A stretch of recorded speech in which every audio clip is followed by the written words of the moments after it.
Someone once said that the key to happiness is having dreams, and the key to success is making those dreams come true.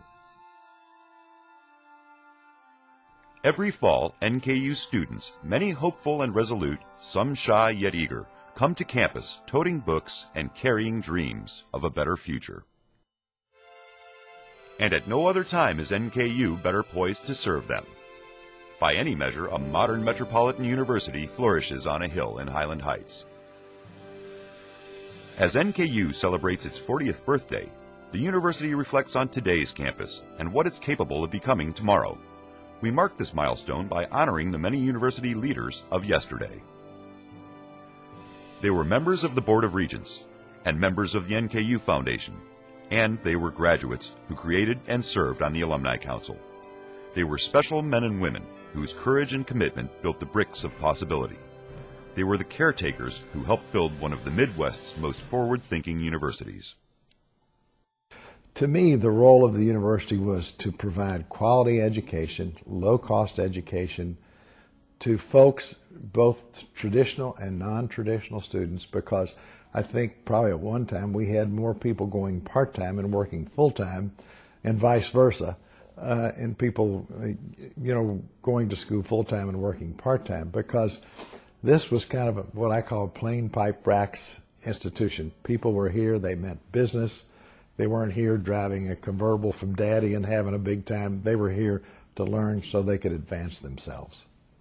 I think when we first started talking about it, it was a dream that most of us kind of said, gosh, that's never going to happen. And when we used to sit and I used to be in on some of those meetings where we used to, we looked at this model of this campus and what it was going to be, and I think we all realized how important that was to an area like this.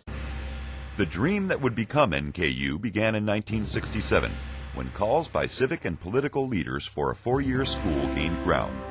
A petition of more than 3,000 citizens' signatures, many of them who someday would graduate from NKU, also championed the cause. A year later, Louis Nunn signed a bill creating Northern Kentucky State College, a new 4-year university that would merge with Northern Community College in Covington. In 1969, Highland Heights was chosen as the site for a new campus. Yet the school was a university on paper only, a promising community vision hovering over a farmland dotted with cows, barns, and a little placid pond.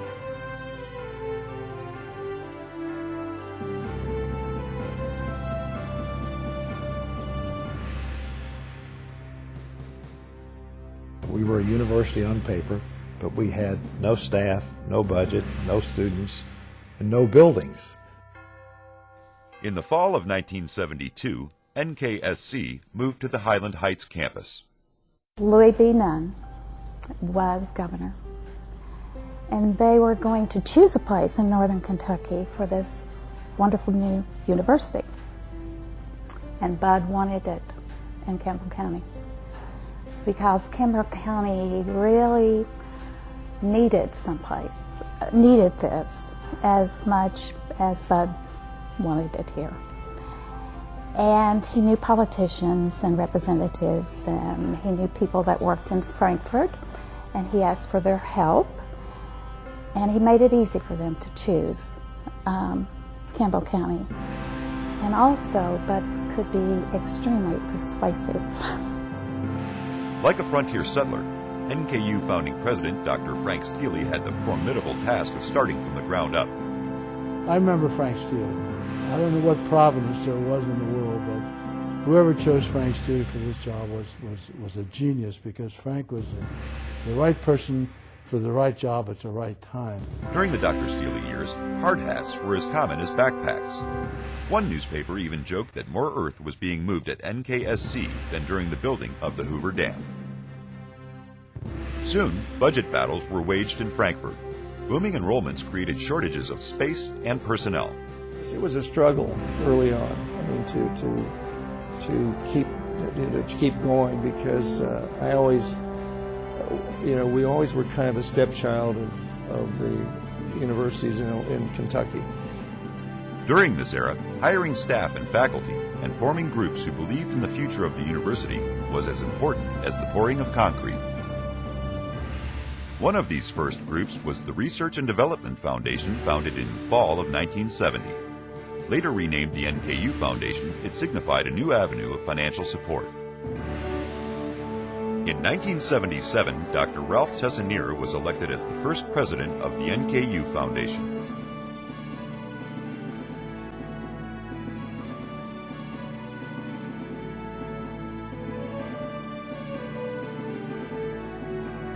The foundation, we didn't have or couldn't afford a development people at that time. So any amount of money that was raised, the foundation, and the civic leaders from all this area and the business leaders from all this area just stepped up to the plate. If the Steely era symbolized birth, the A.D. Albright years represented adolescence and growing pains.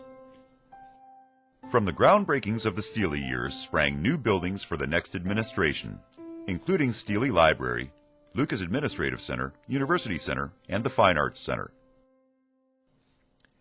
In 1976, NKSC was renamed Northern Kentucky University when Governor Julian Carroll signed the House bill granting NKSC full university status. In 1982, the Salmon P. Chase College of Law moved to Highland Heights, further nurturing NKU's partnership with the law school. Chase had joined NKSC at the Covington campus 10 years earlier, despite some opposition to the move. At that time, Chase was one of the only evening law program in the whole area. And you could go to day school at Ohio State or University of Cincinnati, Dayton come on later, or UK or Louisville, but you couldn't get an evening league education. So it was very important for people like myself who didn't have the money or the opportunities to go to day programs to be able to pursue a career in law at night. When Dr. Albright arrived to campus in 1976, NKU looked very different from the time he retired as president in 1982. And with each passing presidential era, the university entered new levels of service to students, thanks in significant part to the ever-evolving contributions by the Board of Regents, the Alumni Council, and the Foundation.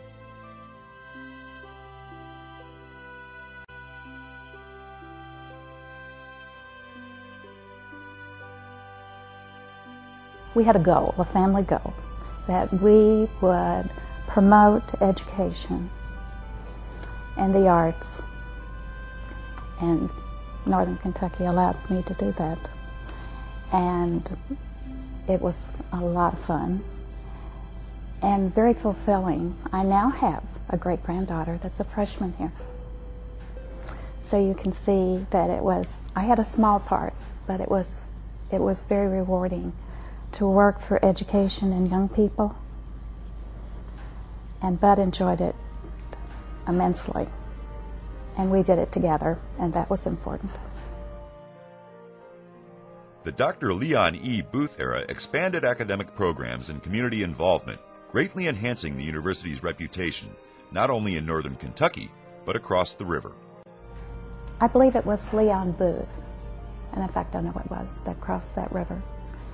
And he laid the path for us to have a lot of people and help us from Cincinnati. During the Booth era, residence hall capacity increased from 400 to 1,000 students, and enrollment grew 50%.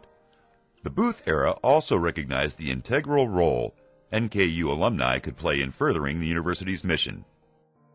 In the mid-90s, this place was rocking. 2 years in a row we went to the national championship for the men. Those games were held in Louisville at the time, so that was a wonderful, wonderful time. So I got active with the athletics, and got to be fortunate enough to be president of the NAC. And then that dovetailed into getting involved with the Alumni Association as well. So probably both those organizations, 10 to 12 years, I guess. I'm still on the Norse board. I was a past president of the Alumni Council, which was a great honor. And so that's why I was allowed to give the speech. I was always told to keep it to 1 or 2 minutes for the alumni welcoming the new graduates.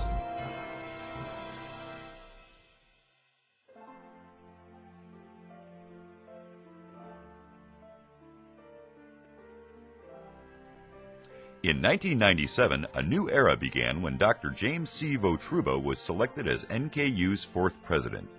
Like NKU and the region, he too was a dreamer.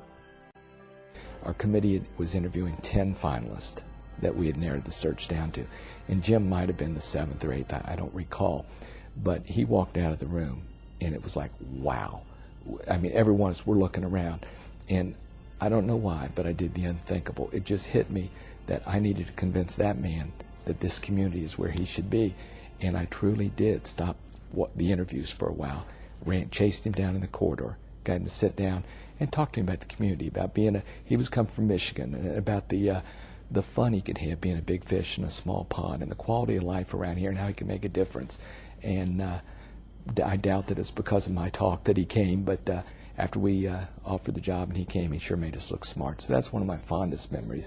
During his administration, NKU has given special importance to developing community partnerships and increasing private support. And it is recognized nationally as a metropolitan university pioneering innovation in its regional stewardship role.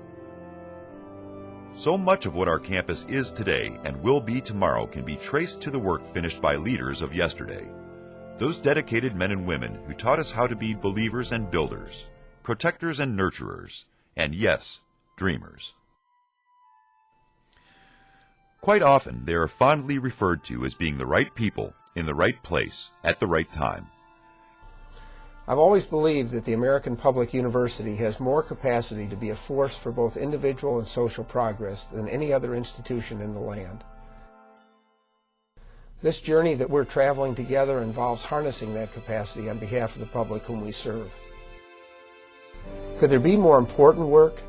Could there be more inspiring or renewing or poetic work? I don't think so. I think my greatest memory, and I know he'll say this too, was graduating last May in the Bank of Kentucky Center. So it was just an amazing experience. You're going to make me cry. It was really neat to have him come on stage with us and be part of that experience. The center's so beautiful, and I had goosebumps being able to walk up there and then to be able to sit on stage and have my dad there and give the alumni speech was really a neat part of that experience. This university means more to me than anything else in the world. Hence why I'm at Chase in law school now. I didn't want to go far, want to follow in his footsteps. So probably my greatest memory was my last year here on campus. Oh, you can't describe it. Oh.